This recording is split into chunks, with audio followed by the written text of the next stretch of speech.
जि घटनाफोरा बै बिटिआर जायनि सिगां बिटिसिआव मोनसेबो जायाखै नङा होमबा मोनसेबो बिदि घटना जायाखै जे फैसायाबो दिनै बिटिआर सक्ति नामाव 1500 कोटी फैनो गोनांमोन फैयाखै नोंथ' गोरों मानसियाथ' बुंखागोन जाम्बा मानसियाथ' बुङा बिनिखायनो जेसेबां गोरों मानसिया दिनै खोथा बुंदों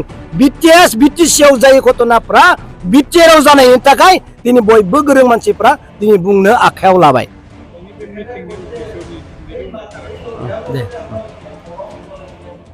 दिनैनि बे बनरगाव समस्तियावहाय मोनसे फिसा मिटिं जोंहा मानगोनां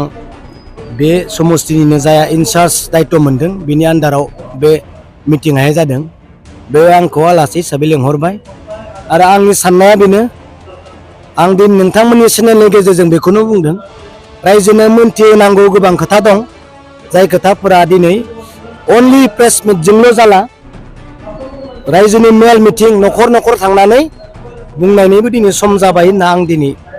नोंथांमोननि चेनेलनि गेजेरजों बुंदों मोनथिनांगौ with evidence with proof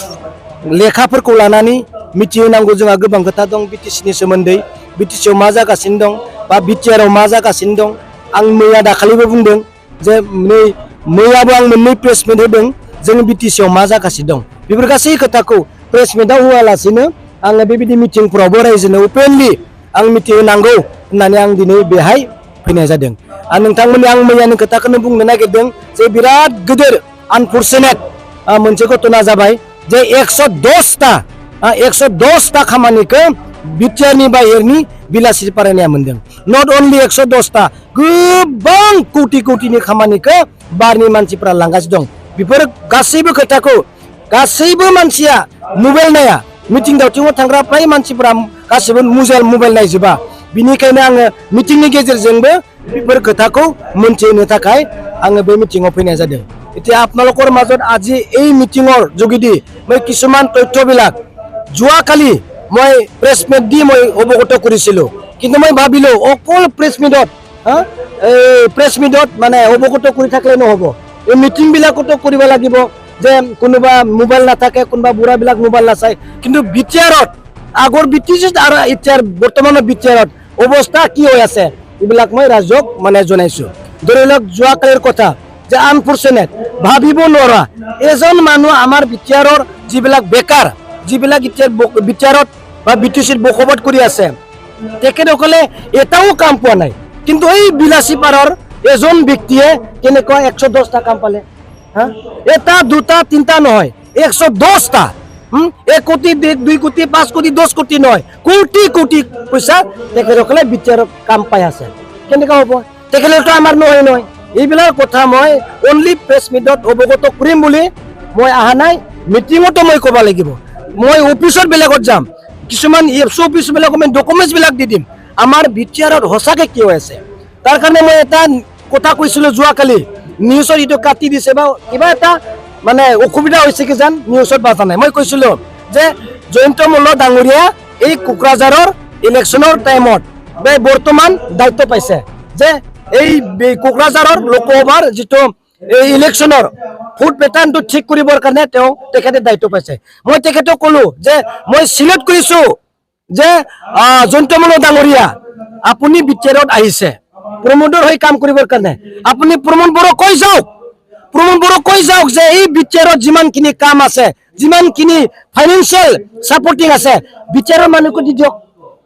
Pramod বড়োক কৈ যাওক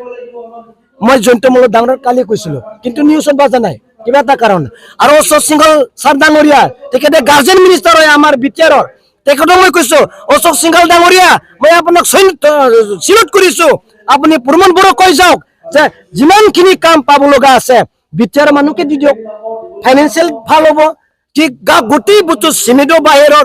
ৰ'দৰ বাহিৰৰ মানুহ বাহিৰৰ লেবাৰো বাহিৰৰ কণ্ট্ৰেক্টাৰো বাহিৰৰ টাইলছৰ বাহিৰৰ আমাৰ কেনেকুৱা চলিব ছাৰ বিটিআৰত এই কথা মই যোৱাকালি কৈছিলোঁ কিন্তু ক'ব লগা বহুত আছে কিন্তু আমাক বিটিআৰক এই বিটিচি ৰাইজৰ কাৰণে বিটিআৰ দিছে নহয় জানো কিবা এটা ফাইনেন্সিয়েল গ্ৰাণ্ট দিছে তেখেতসকলে আমাক দিছে দিয়াৰ পিছত যদি গোটেই বস্তু বাহিৰৰ পৰা কণ্ট্ৰেক্টৰ বিজনেছমেন আনি ফালে গোটেই বস্তু যদি লৈ যায় আমি কি পাম এই কথা মই যোৱাকালি কৈছিলোঁ তাৰ কাৰণে এই আজি মিটিঙৰ কথা ক'লো মই এই মাত্ৰ মিটিঙত মই কথা কম এই নহয় গোটেই জায়গাত মই অফিচত বিলাকৰো যাই এই গোটেই ডকুমেন্টছ লৈ কথা পাতিম